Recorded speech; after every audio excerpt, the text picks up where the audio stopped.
You're listening to the Packernet Podcast Network.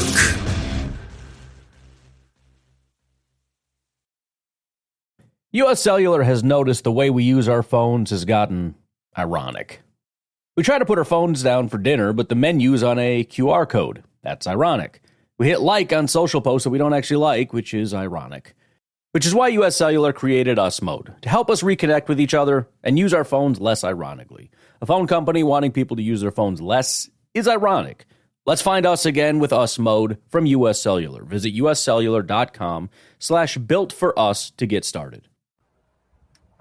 What's up, guys? Welcome into Packers Total Access. My name is Clayton. You can check us out on packernet.com. Find me on Twitter at Packers_access. You can email us, PackersTotalAccess@gmail.com. Text us, 865-658-5824. Join alongside Tim live in Green Bay. We got Jacob in Wisconsin back to talk a little Packers this evening as the Packers have landed in Brazil. Seen that earlier coming across the wire, so they made it safe and sound down there. I think the plan was to do a walkthrough tomorrow, right, at the stadium, and then obviously got kickoff Friday night. I'm absolutely jacked for it as we get this season going here. Hopefully we'll have Emilio in here. We'll see. He may be busy tonight. Sometimes he gets tied up, but he's got time to tweet to us right here. You see this? God, dude. Hey, I love it though. 2 more sleeps and we got Packer football. Let's go. That's fair. I like it. He jumped in there at 1:30 and posted that too. My man. Heard it from a fan right here. All right. Let's do this. Let's get this party kicked off right. First things first, man, the Packers put this out. And here's what we're going to do tonight. Let me just kind of set a little expectation. We're going to cover pretty extensively Jordan Love versus Jalen Hurts, okay? We're going to talk about we've seen the PFF grade. PFF seems to think Jalen Hurts is a better quarterback than Jordan Love. We're going to dive into some SIS data and really kind of comp those two and see where they land, okay, as far as some of the key metrics that I personally think are important. If there's anything you guys want to hit on, we'll try to pull that up on SIS as well. But I thought that would be kind of cool to get kind of a quarterback matchup preview, if you will. So we will do that a little later in the show. And a couple other things. We got a bunch of listener questions we're going to hit on, which are awesome questions. Got one from Dane in the Patreon group. Got another one from there were several people, so we'll fire off on those as well. But before we do that, I thought this was cool. The Packers tweeted this out. I want to get your all's take on it. Green Bay Packers, 12-hour flight. Where are you sitting? Here are the seats that are available. You could sit between Jair Alexander and Carrington Valentine. You could sit with Leroy Butler and Clay Matthews. You could sit with Jordy Nelson and Donald Driver. Jordan Love and Matt LaFleur. Reggie White and Preston Smith. Kenny Clark and Rashawn Gary. I love Gilbert Brown and TJ Slayton. Look like they are not going to fit in those seats. There's no in between those guys. Romeo Dobbs and Charles Woodson. I know this is putting you guys on the spot, but I thought this was pretty cool that the Packers tweeted this out. Whichever one of you guys want to go first, man. Who would you? I don't mind. Tim, do you know yours? Yeah, I've got a couple. All right. How do you not sit next to Reggie White? I was going to say, if we're playing that game, I'm in 3A all day. Right. But if we're talking current day, I'm taking seat 2E there, right between Tupac LaFleur and Jay Money. That's where I'm sitting. That's pretty much exactly it. However, if this is a long flight and there's drinking involved, I'm going to be sitting up there at 1F next to Leroy and Clay, and we're going to be doing we're going to have some weird shots or some quarters games going on. And again, I don't think anybody's getting into 4E. It's just not an option. So they'd have the 4E doesn't exist. No, it's covered up by space. Once the seatbelt light goes off on the flight, then you can go over and sit in the floor and talk to those two cats. That's all you do. You're sitting y'all. You're not going to fit in between the Gravedigger and TJ Slayton. That's for sure, man. It was a tough question. I said, I don't know that. Like, it was tough. I think it would probably, though, it would be between Jordan Love and Matt LaFleur. I just sit there with my mouth shut and take it all in. Listen to the game plan. Listen to, just the X's and O's. Oh, man, that would be absolutely awesome. Hit the chat there a little bit. Jacob, what's everybody saying in the chat, man? Yeah, I've been pulling them up here. Let's see what Jake Shavink says. I didn't see he was there. It says 2C to talk wide receiver ball or 2E to sponge and learn. That makes sense for sure. Yep. Yeah, I already highlighted a few of them here before. Orange says 4E for snacks for sure. Would you get any though? That's the problem. It's rationing, dude. You'd be done. And this is, I thought, a good one too. Professor Cake says we should have added BJ Raji, but he's definitely not going in 4E. That plus the whole plane's going down. It's just going to fly. It's just going to start tilting into the ocean. But man, that is actually, as far as clickbaity stuff, that's fun. That's interesting. Yeah. I thought so too. I usually don't like stuff like this, but I seen that. I was like, that'd be a fascinating little topic there, man. It's pretty cool. And again, like I think it was Jake Shavink that said about 2C, man. Talking ball with Jordy Nelson and Donald Driver, man. That would be cool. That would be the most mature section on the plane. Now, as far as quiet though, I will say this, man. Charles Woodson and Romeo Dobbs is out.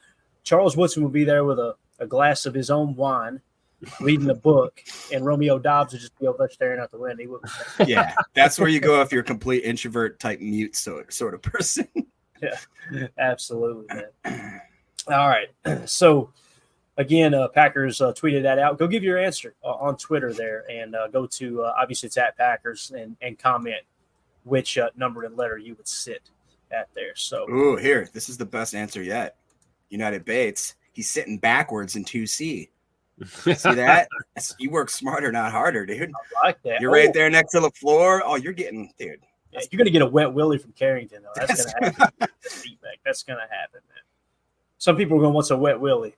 Trust me, it's not as bad as you think. Okay, calm down. All right, let's just keep it moving. I don't know. I'm not a doctor. Better than a dry bill, I'll tell you that. All right, let's move it along. So, had this come across the pike down the pike on the old Twitterverse on X today. Brett Favre tweeted out, "I'm excited to announce I'll be doing a new show at 4th and Favre, where I'll be breaking down NFL quarterback play and other big news starting next week. I'll be taking one question from fans each week. You can follow on X, IG, and YouTube account here. So it's going to be a YouTube show, sounds like, where Brett Favre, and I think the co-host, they announced that they're David Cano, which David Cano, if I remember correctly, is the guy who's helping produce and write the book that's geared around concussion talk. And Brett's kind of leading the charge there. Obviously, it's something he's dealing with now, and many other football players have dealt with. But I'm fired up for this, guys, because we get your Dan Orlovsky breakdowns. You get your Kurt Warner breakdowns. Kurt Warner's as professional as they come, as detailed as they come, right? Dan Orlovsky obviously wasn't that good of a football player at the NFL level, but extremely high FBI. There's no two ways about that. And then there's JT O'Sullivan that played for the Packers for a short bit. He's got his channel, The Quarterback School.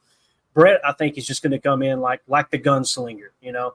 He's going to step in there, and he's going to be having fun and cutting up, and I'm sure there's going to be so many stories from his playing days. But what do you guys think about that? Y'all excited about that like I am, man? I'm fired up over it. I mean, yeah. I mean, we don't usually get a lot of this stuff from Brett. You know, this is kind of a rare thing here. So it's pretty interesting that he's going to, focus on the QB position, and looks like, maybe the big stories or top headlines in the around the league or whatever. But it's going to be great. And then taking a question from the fans, which is good. I'm sure there'll be, hundreds, if not thousands of questions submitted. It's not every day you get to talk to a Hall of Famer. So make sure you check it out. I definitely want to see what Brett's got to say for sure, because again, he makes his appearances here and there, but when it comes to like podcasting or, doing media, it's not that often we get to hear from Brett Favre, the kid from the kill. So I'll be tuned in. Go ahead, Jake. No, I'm excited to see him. I noticed something must have been happening, because in the last 4 weeks specifically, every day I'm on X and I'm like, Brett Favre's tweeting all of a sudden, and he's going pretty ham, and he's tweeting stuff like, comment below. I can tell his PR team was probably like, you better get back out there and start making a name for yourself, because we got to sell this podcast. I'm happy. I know a lot of people, for whatever I shouldn't say for whatever reason. Obviously, I know the reason, but people have a lot of hate towards Favre right now, and I don't like it. We don't have to. You think God never farted? Exactly. People make mistakes. I don't even honestly understand the full context of the issue, and I've heard some angles that make it seem like whatever. I love the guy. I'll always love him. I'm going to listen to the podcast every day if I can, and he deserves to be respected and loved by Green Bay. for the rest of his life. He's given us too much. I'm not turning my back on a guy like that right now. And what's funny too, I worked at a place in Skulls Rainbow Room, Chef Gannon O'Leary. I told you guys they were from Kiln, Mississippi, and I was like, was Brett Favre really like that? And they're like, oh yeah. And they're like, nobody messed with Big Irv either. We were scared poopless of that man. Like it was a wide known, like you don't mess with the Favres. Yeah, definitely, man. Yeah, I tell you, one of the things I like to do to pass time, especially in the off season, is just randomly top a year in the 90s, typically somewhere between, like 94 and 98, and top week 6, just a random week, Packers versus, and that's it. And go back and watch those old games of Brett slinging it around. And again, just a dude that I don't know if Green Bay returns the glory as quick if it hadn't been for that cat. And more specifically, Ron Wolf. No. There you go. Cheesehead Murph says, Favre's the reason I started being a Packers fan. I tell you, Murph, I became a Packers fan in 2003, and he was a big reason I became a fan too. It's mainly the history of the Packers that drew me in. But then when I was like, this dude's never missed a game, and his teammates absolutely love him. And then it was right around the time that his father passed away, and he went out there, in Oakland.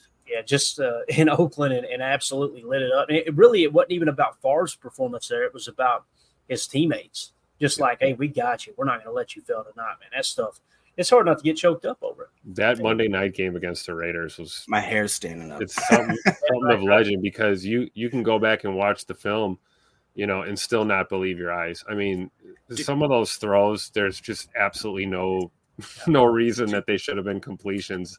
Wesley Walls, guys, I was going to say Wesley Walls is making OBJ type catches and stuff. Like it was just like I said, one for the ages, and I think certainly one of the greatest performances in NFL history, certainly in Monday Night Football history for sure. And it just hit me that I remember it was me and my brother that watched that together too, which was just awesome memory sitting there watching Monday Night Football together and winding down and seeing Brett. I remember when he got home from work that day, I told him, I was like, hey, man, Brett's playing tonight. And he was like, is he really? His dad died, right? I'm like, yeah. And we sat down there together, ate dinner, and watched it. It was just one of many great memories surrounded by football or around football that me and my brother had. So that's so cool. That's awesome. That's what it's all about, man. What it's all about. All right, let's do this. Let's hit the chat real quick. Tipper DeGreat says, I've got Rashawn, J Love, Romeo, Jay Reed, Kenny, Jair, and Josh Jacobs. Which one you suggest I wear for week 1? Woo, I love this question. Yeah. I'm going to be wearing Rashawn Gary. So I've got that one covered. So let's take that one off the list. All right, I'm repping that one for you, Tipper. Tipper DeGreat, which might be the best YouTube name here in the history of the YouTubes. So we got J Love, Romeo, Jaden Reed, Kenny Clark, Jair, and Josh Jacobs. Tim, which jersey should he sport there, man? I'm not going to say a name. I'll just give you a clue. Took it down the sideline, turned over with my guys, gave the football to a little kid wearing 23. There you go. So Tim says Jair Alexander. Jacob, what about you, bub? Man, I think we got to give the new guy some love for all the hype he's been giving this team and seemingly the confidence he's had in joining this organization. I would love to see you wear some Josh Jacobs because it's a completely new regime, and it sounds like that he's going to be the workhorse no matter what this week. So I think that would be a good one if you represent him, and hopefully, I'm a firm believer of all that superstitious stuff. So like, if I didn't wear the right jersey, I'm like, it's on me. We lost the game because I'm an idiot, and so yeah, don't make the wrong decision. All right, I love it, absolutely love it, man. Yeah. So if I had to choose between those, and again, Tim, you said Jair and you said Josh Jacobs, right? Jacob, that's correct. Yeah. I think of the remaining, I don't think Jaden Reed's going to let you down, man. I really don't. I think Jaden Reed's going to be very involved. If they do play a lot of that too high shell, going to be a lot of throwing underneath, and Jaden Reed's your guy, And who knows? I'll tell you another route that gives quarters coverage fits. If Fangio goes with quarters predominantly, it's not a slam dunk that he will.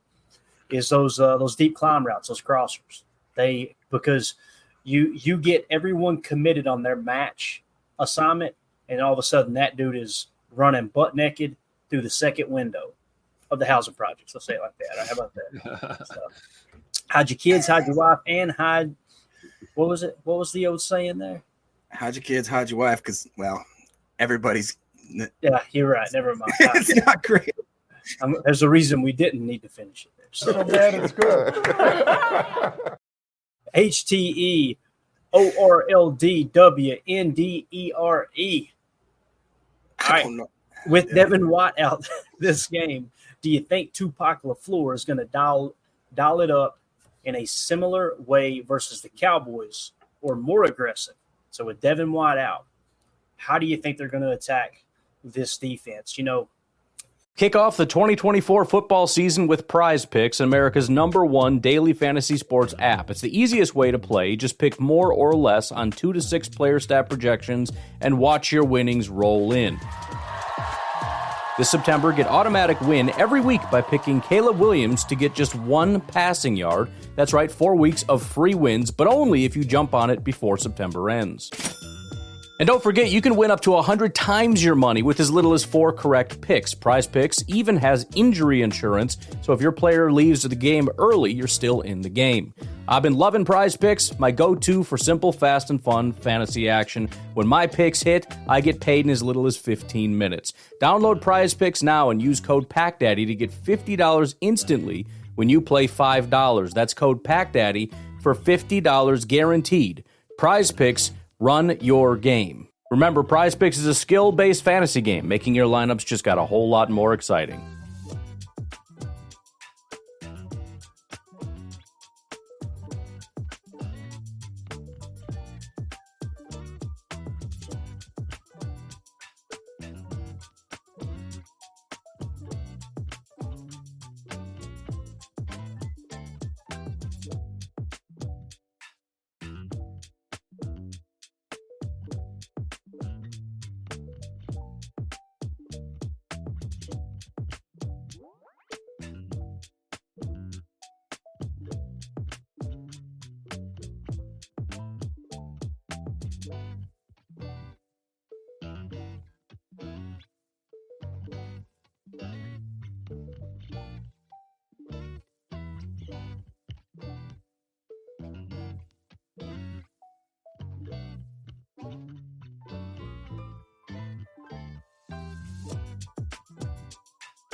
U.S. Cellular has noticed the way we use our phones has gotten ironic. We try to put our phones down for dinner, but the menu's on a QR code. That's ironic. We hit like on social posts that we don't actually like, which is ironic. Which is why U.S. Cellular created Us Mode, to help us reconnect with each other and use our phones less ironically. A phone company wanting people to use their phones less is ironic. Let's find us again with Us Mode from U.S. Cellular. Visit uscellular.com/built-for-us to get started. I think their passing defense seemed to be their weakness last year. That could change, right? But going into the season, from a personnel standpoint in Philly, obviously you got the addition of the corners, but they are rookies for the most part. I would say attack through the air. Don't be shy about that. Don't be all worried about trying to commit to the run. But Devin White, when I seen he was out, I got to be real, guys, I was a little bummed out. I was like, dang, I kind of wanted him to play, man. I think he's extremely overrated. That's just me personally. Now, teams continue to pay him, so who am I to believe I'm right and they're wrong, obviously. But, Tim, you got anything to add to that question there, man? Yeah, that's kind of how I reacted, too. It's like, we're not, Devin White, we don't want to knock the guy too much, right? But I would agree. I would say it's fair to say maybe slightly overrated, especially, the past few seasons. But the second part of this question is still, perfect, right? What is Coach LaFleur how is he going to approach this game? Do you think he's going to approach it similar to the way we played against the Cowboys, or is he going to be more aggressive? Aggressive seems to be the running narrative around this team, both sides of the ball, whether we're talking, offense or defense. So I would lean that way. I would expect early and often would be the whether that's, RPO, RPR, whether it's, dagger concepts that we talked about, shot plays, mixing in the run, outside zone run. I think he's going to do his best not to be predictable, but I think we're going to attack early and often. And I'd like to see all gas, no break Matt LaFleur again. And I think we're going to get started on a good note here this Friday for sure. I agree. What do you think, Jake?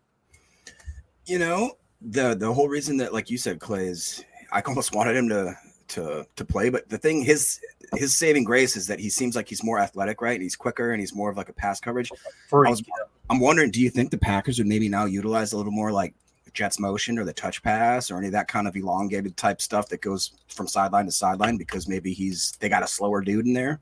I'm just spitballing, but that'd be the only reason that I could think that he would actually impact maybe our play calling in a way. But other than that, I don't think it's that big of a deal at week 1. You know what I mean? I think that's a great point, man. You when you don't have to worry about his speed, maybe you attack a little bit horizontal there with, like you said, the touch passes and the end arounds and all that. Shout out to Andrew Petro. Hopefully I'm saying that correctly. Thank you so much for the super chat, bub. He says, will Jacobs have more rushing yards or receiving yards? I would definitely go rushing yards, me personally.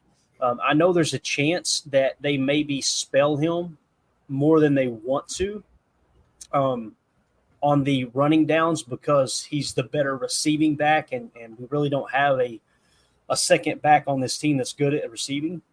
So there's a little bit of that in me that says, all right, maybe they'll use him more on third down situations and in passing situations as opposed to just that bell cow back all night. But like Jacob pointed out, with everybody kind of banged up, my money would be on rushing yards. Jacob, what do you think about that?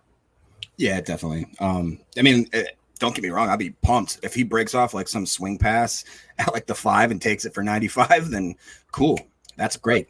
Chalk that, put that. Yeah, I'll take that all day long. But realistically, if I had to bet, it's definitely going rushing yards. Got it. What about you, Tim? You agree, man? I would agree. And I think that type of scenario is probably the only way he has more receiving yards, right? You catch that ball in the flat and you just, break off a huge explosive play and, you're at 85, 95 receiving yards really quick. And then you end up rushing for, 80 yards or something. Who knows? But my money's on more rushing yards for sure. I hope we do a healthy dose of him carrying the football. That's going to pace our offense really well. It's going to set up the play action. It's going to set up the things that we're known for running. And, we got to run the ball, whether it's Jacobs or Emmanuel Wilson, honestly. Yeah. And with what you said there with the play action, when you're playing quarters coverage and you're playing match, when you play action, we talk about, and we actually got a listener question we're going to get on tonight. We talked about when you're playing a quarters coverage, you want to walk those quarters out and be able to attack underneath it. Well, playing play action, then guess what happens? You pull those backers up on the play action, you're walking the deep safeties out and the corners out on the match, and now you've got your cross or your digs at that mid-level that Jordan Love just made a living off of last year. You may break out a little more wrap concept as well off the play action. You could do that if you go like with a Dubs look, slot left. You could go play action, curl with a dig on the backside, get the backer to pull up and open up that window. But So, Andrew, thank you so much for the super chat, buddy. We appreciate you, man. All right. Any other ones? Actually, let's start back here at the top real quick. Jacob and hit them. Drew D says, I got some Wingstop wings for PTA today. Let's go. I have never had Wingstop. Nope, me neither. I don't know. Tim, you have Wingstop? No, never had it. I need to try it, man, because there's a lot of people talking. Have you guys seen that video that went viral of that girl going absolutely off, and they put like a rock theme music behind it? She said, all I want is Wingstop. Oh, yeah, dude. Oh, yeah. So it's got to be good. If Drew's eating it, then hey, I trust Drew, man. Good to see you in here, bud. Appreciate you. Prince in the chat said 48 hours. 48 hours. Got to find a way to pass the next 48 hours. I'll tell you what I'm going to be doing, man. I'm going to be digging into tape. Here's what you can do. If you're looking for something to do and you've got access to it, like if you've got NFL Plus Premium or whatever, go back and watch the Eagles' last couple games and do the TV copy where you can get in an hour and a half. You can watch every snap from the Eagles' last two games, whatever.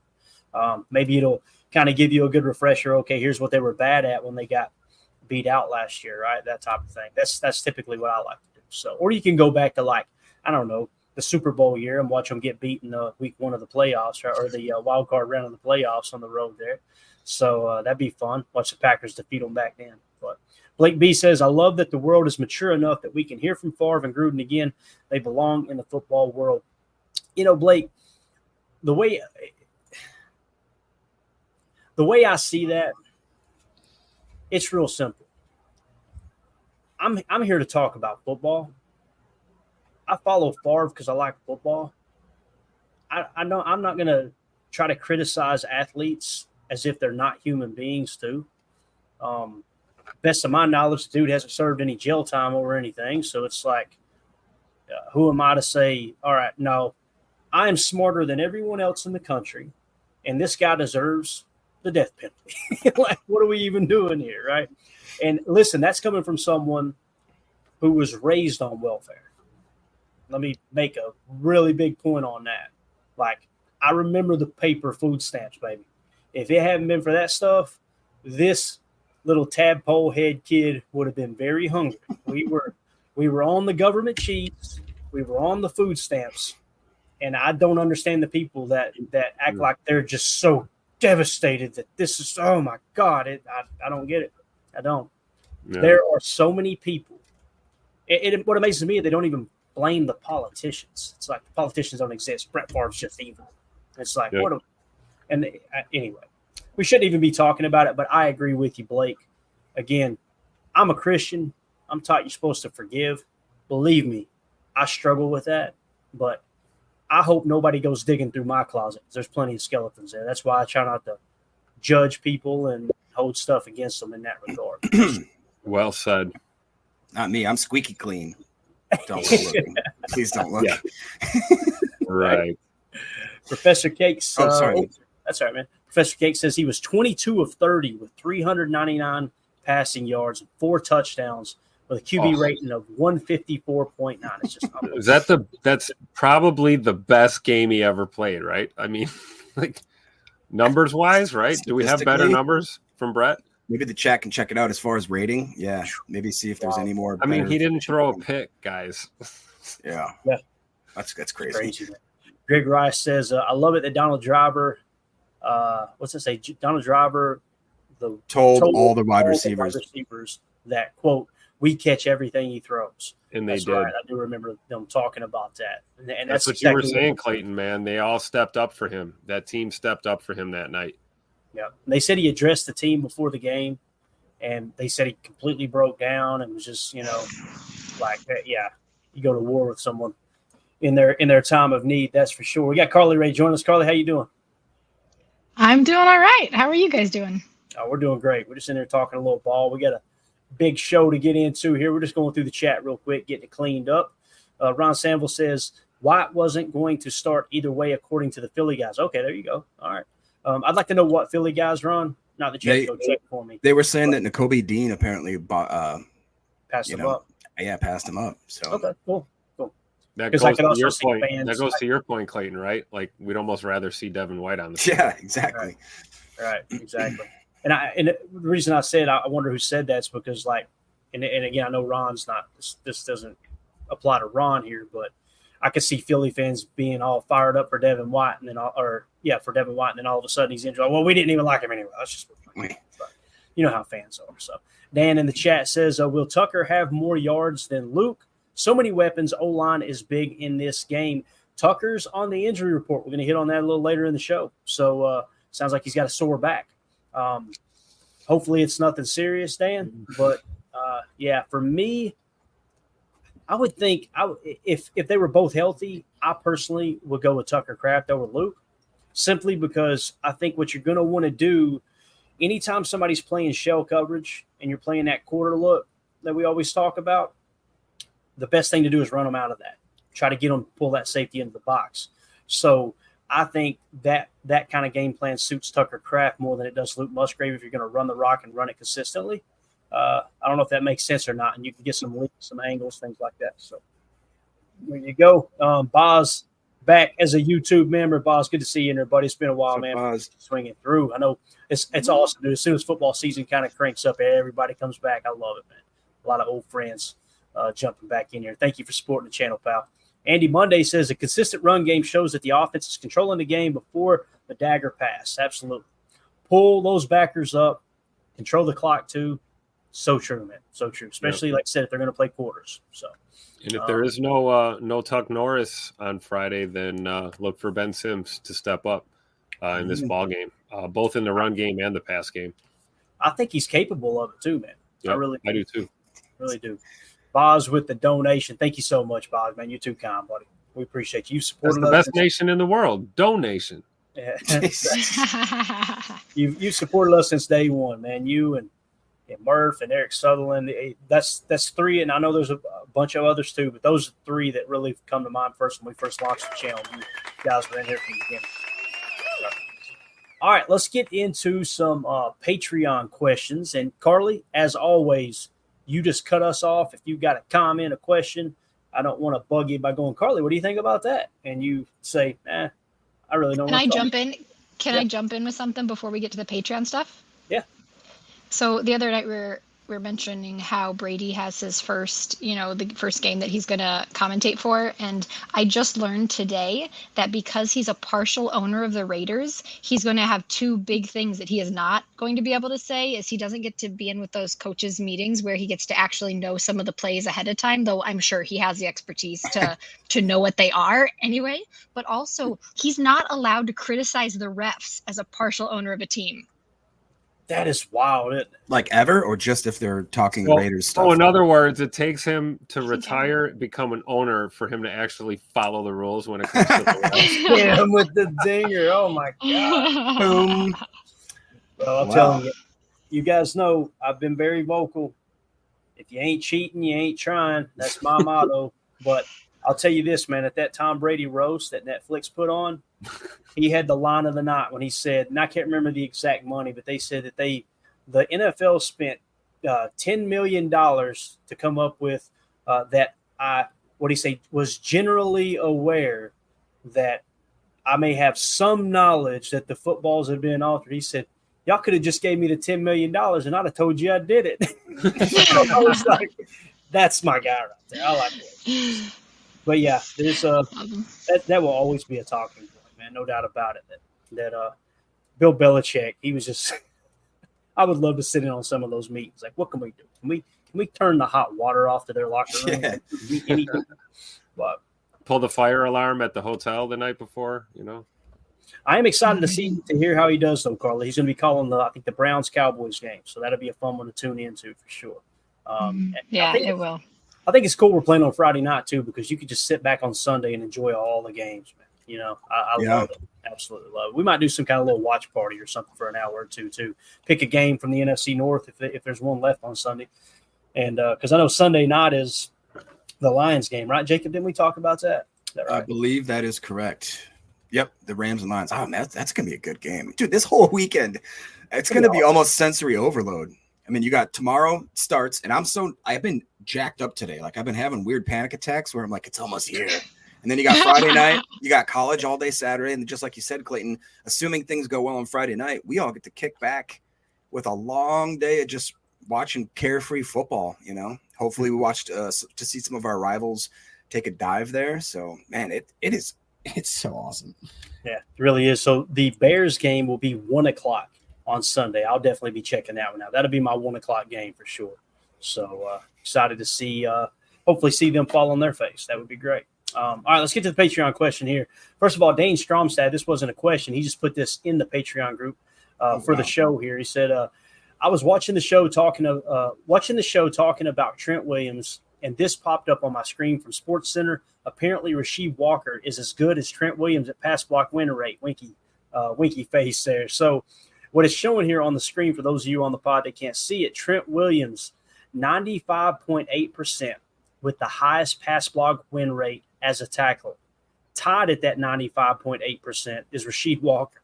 And again, this is you can look at different. That was ESPN Analytics that had that number. Okay, Brian O'Neill was third at 95.5%, and then Deion Dawkins at 93.3%. So here's the thing.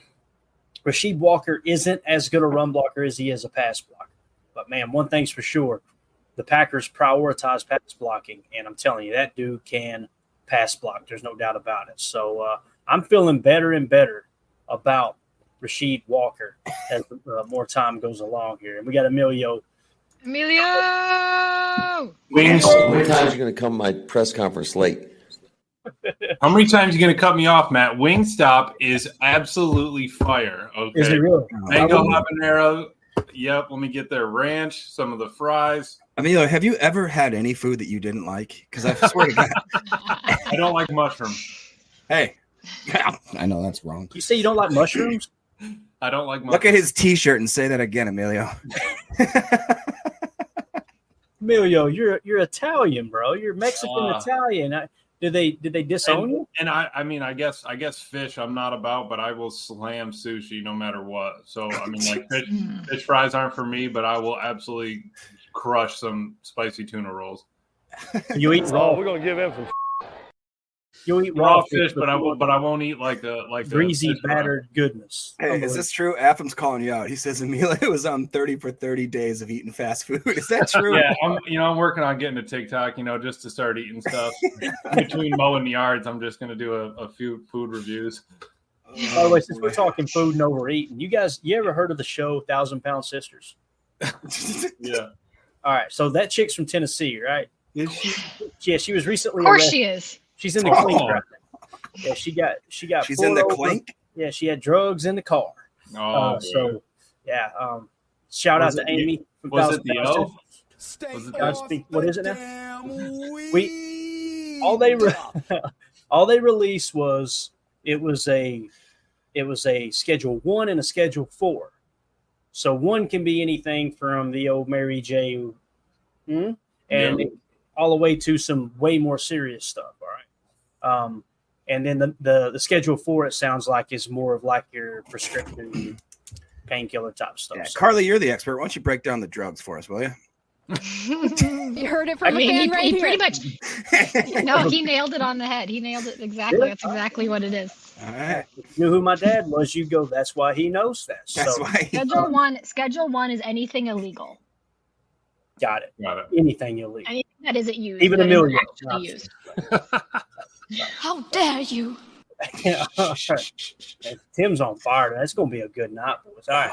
Scrolling down here. Dane also shared this. I don't know if y'all have seen it yet or not. It was on YouTube, Football Night in America. Packers Jordan Love and snapshots of his life via social media. He just shared that. If you guys want to go search that on YouTube, pretty cool. And then Sandy Lane Packer, a.k.a. Fractal of God, said, "Hey, Clay and the gang, I have a question as a foreign overseas fan, and it's this. I had a row with a Bears fan, which ended with him admitting that Chicago as a sports city sucked. But he threw at me the point that without the Bears' help, the Packers wouldn't exist. And I've since heard that elsewhere. Could you give your take on that part of Packers history? I'm assuming that it involves money at some point." But before we get to that point, we have to just remind everyone. The Bears still suck. Exactly correct, sir. That's correct. So this is what they're referring to. Well, first of all, it's kind of common knowledge that Vince Lombardi coached his players to absolutely hate the Bears. And he put on this facade as if he hated Papa Bear, but they said truly behind the scenes, him and George Halas were pretty close friends. He actually bought the heating grid that's under Lambeau Field from George Halas's nephew.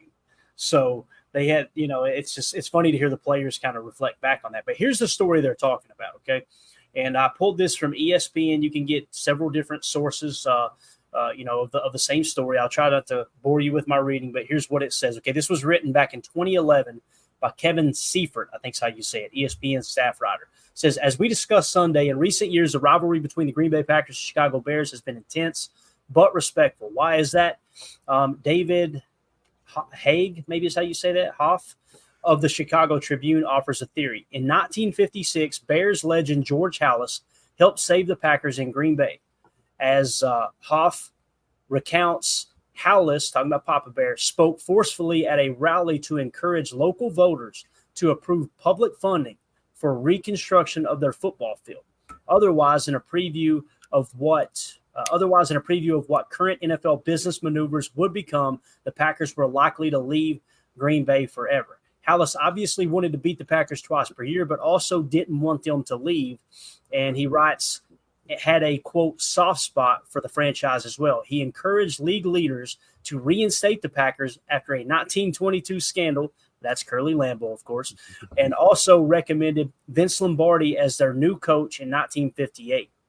It said that Kevin Joho 80 points out it's also true that the Howless accepted a $1,500 loan from the Packers in 1932. There have been some shaky moments in the history of this rivalry, but if nothing else, Howless ensured it would live on. So basically, that was funding for Lambeau Field, and they were having a hard time getting the funding. And George Howless, they said, came up to Green Bay and actually helped rally everyone to get the support to get the new stadium. So that is true. Now, like the team historian, gosh, his name's it's evading me right now. What's the Packers team historian? Cliff Crystal. Cliff Crystal said he supported the Packers when it helped his bottom line. He kind of said that tongue because they said that whenever they played the Packers, the Bears would absolutely sell out every time. And that 1922 situation, Curly Lambeau got caught using college players, and that was illegal. So they were playing college ball, and he was paying them to play pro ball too. But that's, again, if you ain't cheating, you ain't trying. So it's not actually the Bears that Green Bay is a little indebted to. It's just Howless. The Bears themselves had nothing to do with it. I like where you're going with that. Can you go back to that screenshot? It's really nice to see the logos up there next to each other too. You know, the old storied franchises, and if you really look closely at the Bears logo, it does resemble a toilet seat in a bathroom. It really does. Emilio got that one. Look at him over there. The Bears still suck. All right, so there you go. And, how come Jacob isn't in here? Emilio. I just seen that, Emilio. That's gold. It was 3 minutes ago, of course. Jacob, man. Tell you what, the guy shows up late, talks about food, spams the chat, and all of a sudden he's a fan favorite. I tell you. He's fooling you with that American flag behind him. Like, all right. So thanks to everybody in the Patreon group.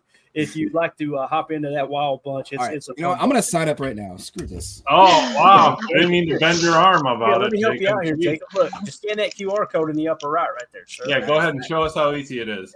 With your iPhone 2. And it's a 5. It's a 5. Connect to the internet, or is it Wi-Fi only? I honestly didn't crank get it. It's an older model. All right, so it's an older model. You guys know I like older stuff. I have a feeling that Jacob is going to cause problems in that Patreon group, and if he does, Emilio, it's your fault. Okay, Where's Emilio? Where'd he go? Sorry. All right. Let's see here. We might be able to go. Yeah, that'll work right. Jacob, you cannot start problems in there. Okay, we only talk ball. This is mature. This is grown up time, Jacob. Grown up time. All right. Absolutely. Actually, that's a pretty good time. Let's do this. Let's go ahead and we'll say it's grown up on hour 1. We'll wrap this hour up. We'll see you guys on the pod on the other side for hour 2. Appreciate y'all.